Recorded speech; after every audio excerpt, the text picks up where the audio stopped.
Living in Spain isn't cheap anymore, but in this video I'm going to tell you how you can live a great life here for under €2,000 a month.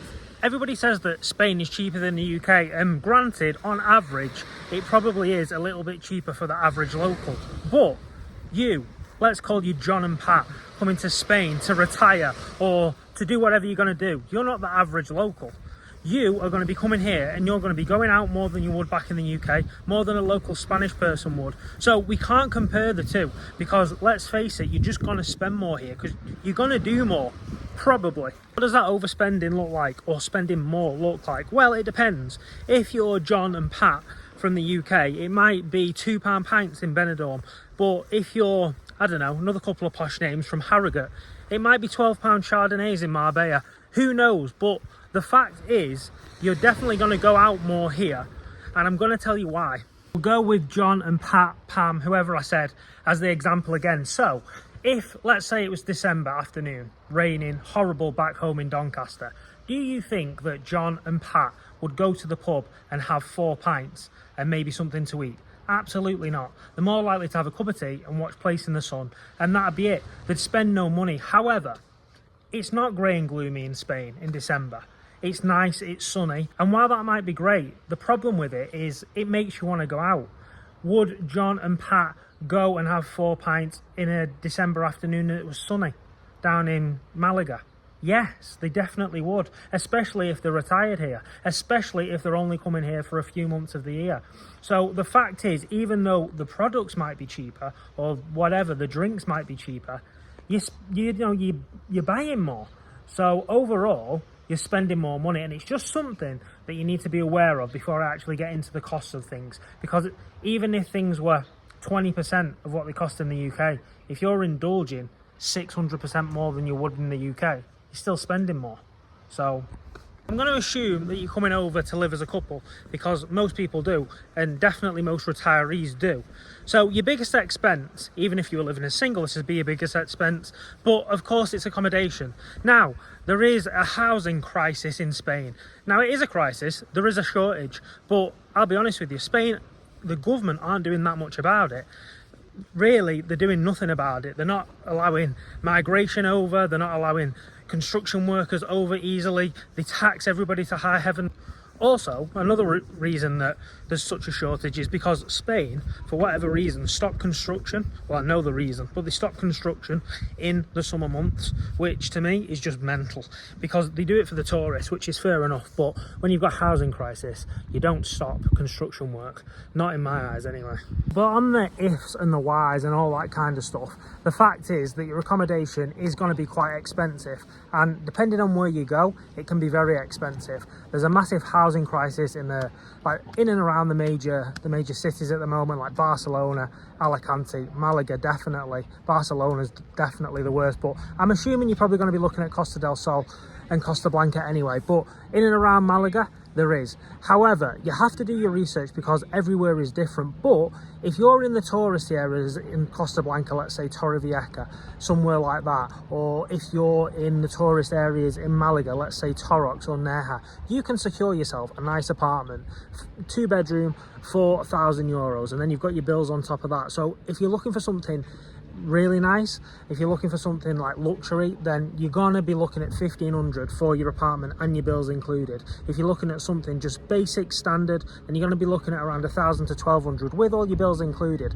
The problem with it is getting a long-term rental, because that is where the shortage of stock is. There's no shortage of actual property, but 50, 60, 70% of the actual rental properties are put out on short term because they make more money that way. They make more money on Airbnb and Booking.com. But if you are here and you've got the means to be here and be on the ground and speak to estate agents, you can secure yourself a long-term rental for in and around those prices, depending on where you go. So there's no point me reading off every place in Costa Blanca and Costa del Sol. You just got to do your research, but I'm just giving you ball figures here.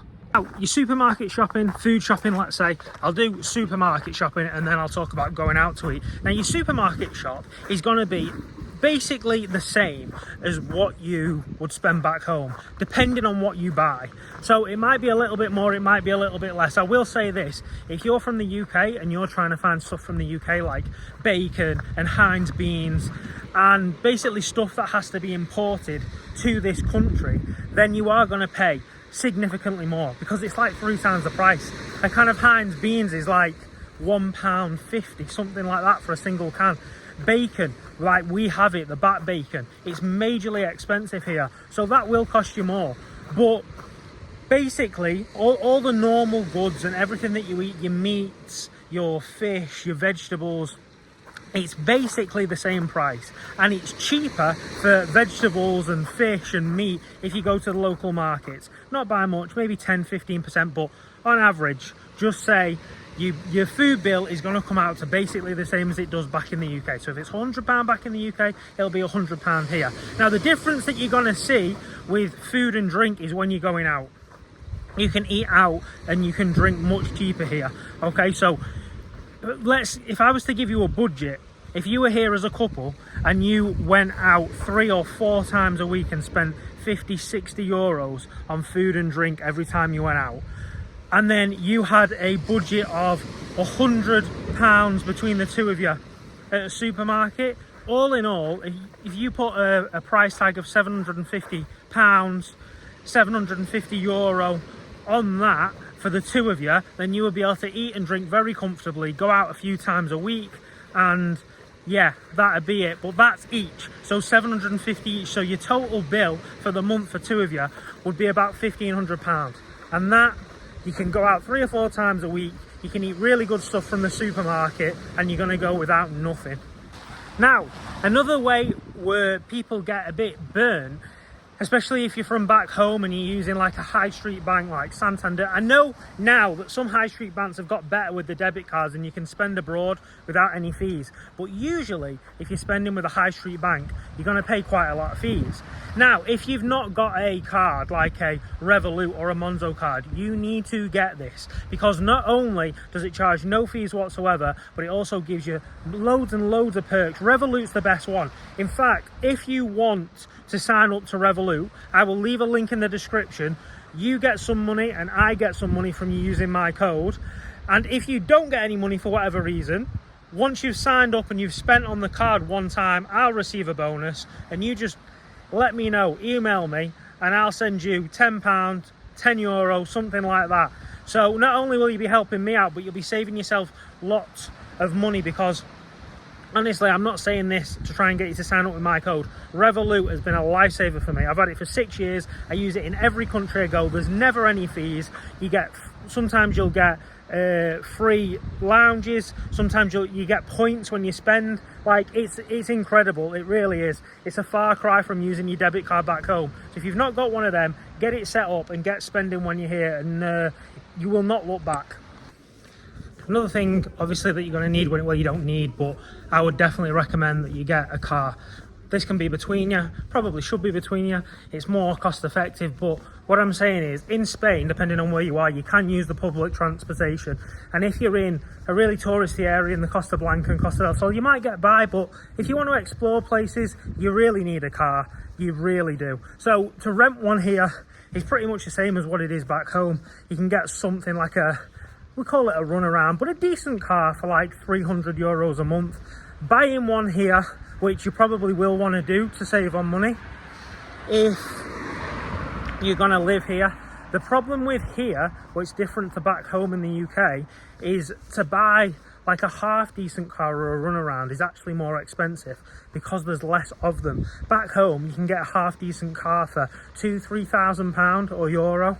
Here, much more difficult to do. Not impossible, you can find them, but it's just a little bit harder, and it might take you a bit more time, because they don't have as many second-hand cars that we would class as runarounds. But you can still find one for €3,000-4,000, no problem. Or you can rent one for as little as €300 a month, and for as high as whatever you want. So that's just something to bear in mind. Now, the cost of petrol and diesel here, again, very similar to back home. However, the big difference is, for whatever reason, and I actually don't know why this is, the different chains here, that's, you know, like the different petrol stores or the petrol chains, they vary a lot. So one can be €1.40 per litre for petrol, and the other one might be €1.70 per litre for petrol. Now, a good thing to do is to go on Google Maps and check where the petrol stations are, because it actually tells you how much you're paying for it, and it can be a big difference. It can be up to 30 cents per litre, which is huge. So just make sure you do that and don't get ripped off.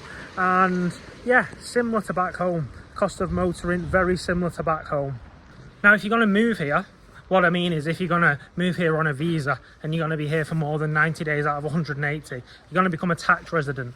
So with that being said, especially if you're on a pension, you're going to pay more tax most likely than what you were paying in the UK. And the reason for that, the main reason, is because you don't get as much of an allowance as you do back in the UK. So that's something to bear in mind. If you're just relying on your pension, you need to know that you're probably going to get 5 to 10% less after your tax. So you need to do your research on that, because that's a big hit. And it's something that I think a lot of people and a lot of retirees, they come over and they only know once they actually start getting into the system, and they're here and they're like, oh, we have to pay more tax. So just do your research on that one, because it can make a big difference, 10%.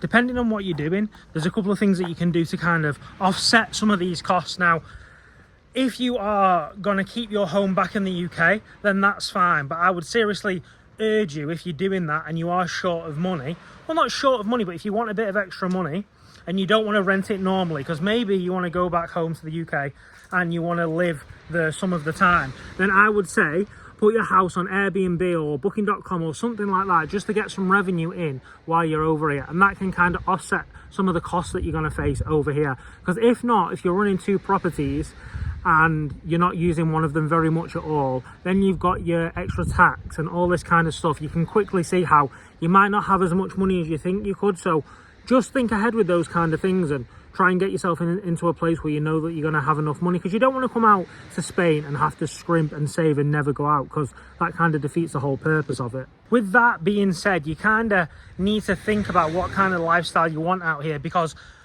as I'm saying this, pictures come into my mind of people on shows like Sun, Sea and something, I can't even remember what it's called, it's on Channel 4, and you see these people that have come over from Britain and they're living in caravans, and it looks like the meth caravan from Breaking Bad. And they're happy, is what I'm saying. This is why I bring it up, because they're happy, because they've planned their life and they've said, we're going to live in this caravan, or we're going to live on very small sums of money, but we're going to be in the sun, and we're going to be able to go for a beer down the road, and we're going to live happy. So what I'm saying to you is, make sure that you draw a picture of what you want your life to be, because the worst thing you can do is draw a picture of what you want your life to be, or what you think your life's going to be here in Spain, and then get over here, and because you've not done your research and because you didn't know what you were getting yourself into, it turns out you don't have as much money, you're not in the right place in Spain. And basically what that does is, you've had such a high expectation, and because your expectations haven't been met, it's just a psychological trick. You could be having a great time, but you're not going to be happy because your expectations haven't been met. Okay, and that is psychology. You, back in the UK, might have, on paper, a much worse lifestyle than you do in Spain. You're having a better lifestyle, you're going out a few times a week, you're getting sun all the time, okay? You're eating better food, but because your expectations aren't being met in Spain, you're still unhappier than living a worse life in the UK. There's something in that, isn't there? But human psychology, it's weird. But what I'm saying is, just make sure that you know what you're getting yourself into, just to save any disappointment or any, oh, we're not happy here, because it's a great place to be and it's a really nice place to live.